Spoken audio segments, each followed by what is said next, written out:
अंधियार बाटे चारों ओर, मैया रउआ आ जाई। भटकल मनवा के राह दिखा के गोद में अपना उठा ली। रउआ काल के भी काल, रउआ दुखों के हई नास। पाप के धरती से हटा के कर दी उजाला प्रकाश। मैया है सुनली पुकार, अब देर न करी। भगतन के भीड़ में ऐसन जादू करी। रउआ मम के आँच से ठंडा होके संसार। काली मैया के दर्शन से मीटे सब बेकार। जय माँ काली, जय माँ काली, हर हर महाकाली, जय माँ काली।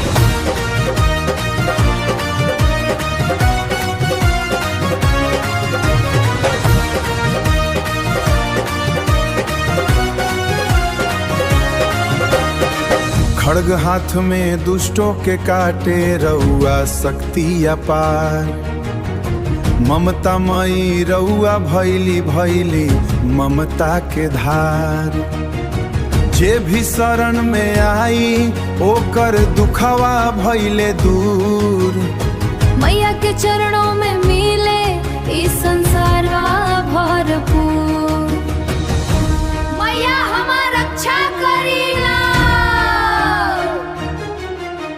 चुनरी ओढ़ के मैया बाड़े सब भक्तन के ताजा पार।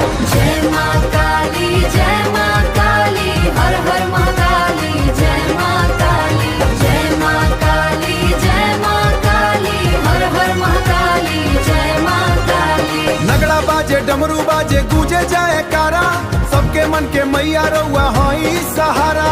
डरना बा अब भैना बाटे रउआ साथ बाड़ी। जीवली पुकरिया मैया अब ना मानी माझी। जय माँ काली, जय माँ